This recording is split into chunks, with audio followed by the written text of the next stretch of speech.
ഈശ്വരസിഹായിക്ക് സ്തുതിയായിരിക്കട്ടെ. ഇതാ കർത്താവിൻ ദാസി, നിന്റെ ഹിതം എന്നിൽ നിറവേറട്ടെ എന്ന് ഗബ്രിയേൽ മാലാഖയുടെ ദൂതിന് കീഴ്മേൽ നോക്കാതെ ഉത്തരം മരളിക്കൊണ്ട് ദിവ്യകുമാരന് ഇഹലോകത്തിൽ ഉയരേകുവാൻ ജീവിതം മാറ്റിവെച്ച പരിശുദ്ധ കന്യകാമറിയത്തിന്റെ സ്വർഗാരോപണ തിരുനാളും ഭാരതമ്മയുടെ 78ാം സ്വാതന്ത്ര്യ ദിനവും ആഘോഷിക്കുന്ന ഈ അവസരത്തിൽ ഏവർക്കും സ്വർഗാരോപണ തിരുനാളിന്റെയും സ്വാതന്ത്ര്യ ദിനത്തിന്റെയും 1000 മംഗളങ്ങൾ. ജീവിതം കൊണ്ട് സഹനത്തിന്റെ ആഴവും അർത്ഥവും നീളവും വീതിയും ഈ ലോകത്തെ പഠിപ്പിച്ച ചരിത്രമായിരുന്നില്ലേ പരിശുദ്ധ അമ്മയുടേത്. ദിവ്യകുമാരന് ജന്മം നൽകുവാൻ പല വാതിലുകൾ മുട്ടിയെങ്കിലും എവിടെയും തുറക്കപ്പെട്ടതായി നമുക്ക് കാണുവാൻ സാധിക്കുന്നില്ല. ഇവിടെ നിന്ന് ആരംഭിക്കുകയാണ് മാതാവിന്റെ സഹനയാത്ര.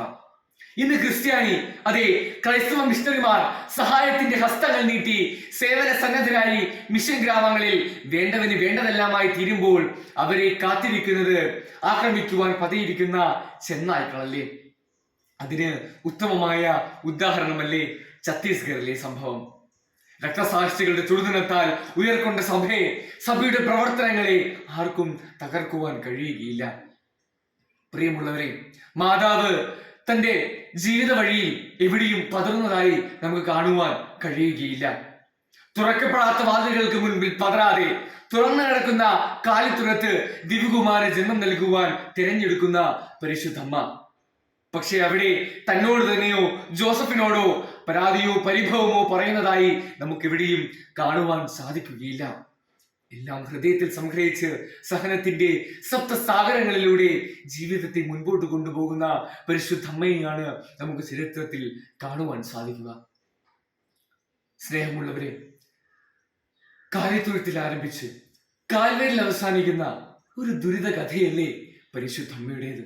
അവിടെ ജീവിതത്തെ തളർത്തി, അതെ ജീവിതത്തെ ഇല്ലായ്മയിലേക്ക് കൊണ്ടുപോകുമ്പോൾ ഇതിനെല്ലാം ഒരവസാനമുണ്ട്, ഇതിൽ നിന്നെല്ലാം ഒരു ഉയർത്തെഴുന്നേൽപ്പുണ്ട് എന്നതായിരിക്കുമോ അമ്മ ഹൃദയത്തിൽ സംഗ്രഹിച്ചത്.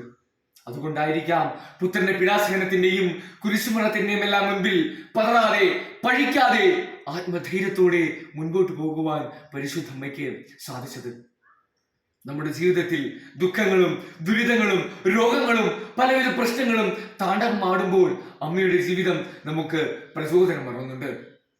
ഈ ലോകത്തിലെ അമ്മയുടെ സഹനങ്ങൾക്ക് പുത്രൻ നൽകിയ ബഹുമതിയായിരിക്കാം അമ്മയുടെ സ്വർഗാരോപണം. ജീവിതത്തിലെ ദുഃഖ ദുരിതങ്ങളിൽ പതറാതെ പഴിക്കാതെ ആത്മധൈര്യത്തോടെ മുൻപോട്ട് പോകുവാൻ അമ്മയുടെ മാധ്യസ്ഥം നമുക്ക് യാചിക്കാം. ഒരിക്കൽ കൂടി സ്വർഗാരോപണ തിരുനാളിന്റെയും സ്വാതന്ത്ര്യ ദിനത്തിന്റെയും 1000 മംഗളങ്ങൾ നേരുന്നു. നന്ദി, നമസ്കാരം. ജയ് ക്രൈസ്റ്റ്.